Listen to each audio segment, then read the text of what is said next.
Australian society as a whole is becoming more socially divided, with great disparities in living standards and incomes. How does schooling play an active role in maintaining and reproducing inequality in society? Education is said to aid social mobility. In Australia, the lucky country, where everyone has a fair go, this should be true. Education is often seen to expand opportunities for individuals and is a key factor in improving their life chances and upward social mobility. Though we know that social differences and inequality mean we are far from having a level playing field. Hence, I'm going to explore how the microprocesses of education potentially perpetuate social class inequality. From my experience and working 2.5 years full-time in schools, I believe that schooling perpetuates inequality and is potentially the key driver of social class division and the struggle for mobility. For the sake of this explanation, I would like to define social class as the organisation of society into groupings of people who share similar degrees of economic and social power over their own lives and the lives of others. I have had the experience of working with students from a variety of socio-economic backgrounds. From that, I've come to realise that students coming from disadvantaged homes struggle to break the cycle of poverty for a variety of reasons. Aside from school, they are 1. Being the lack of routine and consistency in their home lives, past experiences of trauma, and other extenuating circumstances. In my opinion, Australian schooling, which is separated into public, Catholic and private, serves to keep students in their class, making them feel as though that is where they belong and that in fact they are not equal to one another.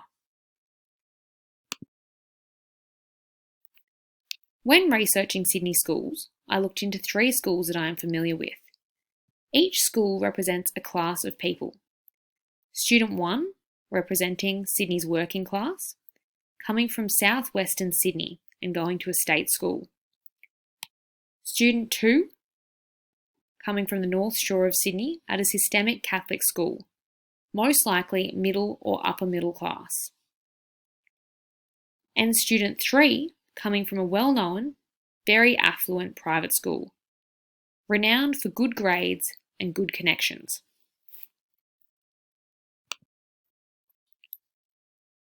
I would like to provide a brief anecdotal account of the school and some typical characteristics to highlight how the Australian schooling system maintains and reproduces social inequality.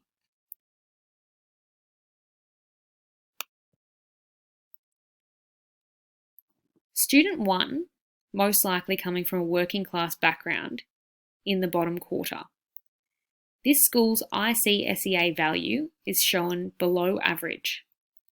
Most likely, parents from this school work in blue-collar jobs. Students are likely to be coming from surrounding community housing. There is a high migrant population, with 48% of students coming from the Pacific Islands. 10% of students at this school are from Indigenous homes. There is a high EALD student population. This alone would impact the ATARs of every student at the school, as ATAR is based on the achievement of the cohort.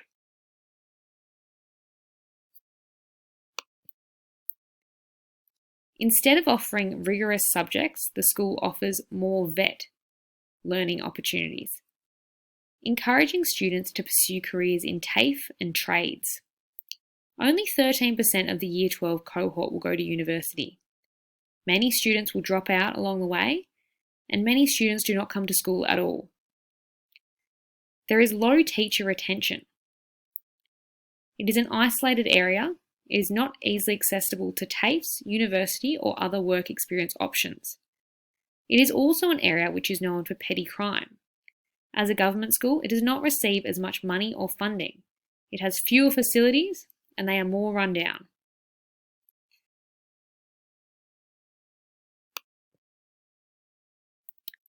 Student number 2 is from a middle class or upper middle class family. The school is above average in ICSEA value.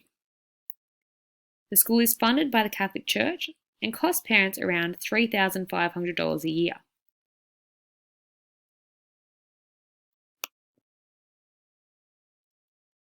As opposed to Student 1, this school would most likely have parents who either work blue or white collar professions. There are more resources available: laptops, a library, computer rooms, dance studios, netball courts, and a theatre. It is near a train line, bus stops, on the same line as many TAFEs and universities. Teachers in the Catholic system are paid more, and there is a lower turnover. This school is ranked 98 in New South Wales. Only 2% of students at this school pursue careers at TAFE, and almost 90% go on to have tertiary education. The school offers a significantly better chance at education than example 1. Student 3. Student 3 is coming from an affluent background. They attend a school that is well above average, with an ICSEA value being 1,278. 1,200 is considered high. This is an elite private boys' school, parents paying around $35,000 a year. Students are awarded every single opportunity, and parents are paying the school to open every educational door possible. The school does not offer TAFE or VET subjects. It is very clear that this is not the purpose of the school. Instead, they offer Latin, which is useful for doctors and lawyers. With state-of-the-art facilities, this school is at the forefront of international education. Teachers are paid generously in comparison to state schools. Boys have every extracurricular opportunity they could ever desire. 26.1% of students achieve an ATAR over 99. And old boys include ex-prime ministers, CEOs, and Gonski himself, author of the Gonski Report.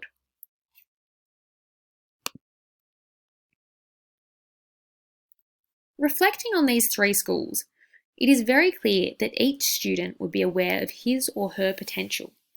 It is very clear that it is far from equal. Student 1's chances of achieving are far lower than both 2 and 3. On face value, you could send a person of the same intelligence and temperament to each of these 3 schools and see the difference in opportunities they receive and results they end up with. It is very clear from this comparison that each student will replicate a very similar path to their parents. Good for some, but for others perpetuating a cycle of few opportunities and poverty. Looking at this, how can we say that we offer equal access to education? According to Marx, capitalist societies produce social class hierarchies. Working classes experience alienation, as their experiences in the schooling system work to preserve affluent classes with far more life chances. If education is the ticket out, student 1 will only have a 13% chance of making it to university. It is thought that in our knowledge economy, where ideas are traded for wealth, we all receive equal education and opportunities. So we all have an equal shot at wealth. Yet we do not receive an equal calibre of education. Students at the top receive every tool they could possibly need, and students at the bottom have everything stacked against them.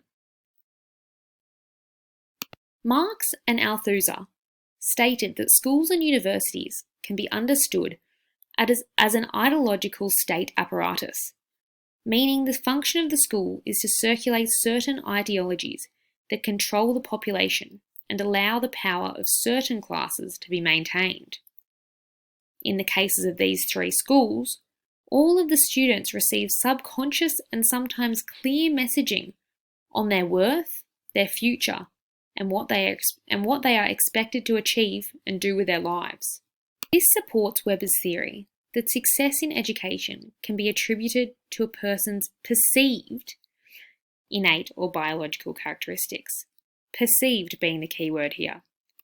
Professor Diane Rees, highlighted too that often teachers perpetuate these ideas, treating students from working class backgrounds differently. Not to mention employers and universities, who also place preference on those from affluent private school backgrounds. And we call our education system equal. According to Reid, social capital of families, communities, and schools plays a key role in determining the kinds of educational and employment pathways available to students. In a society where students have no control over their family's social capital, how can students be offered equal opportunities? Statistically speaking, the best advice we can give to a poor child keen to get ahead through education is choose richer parents.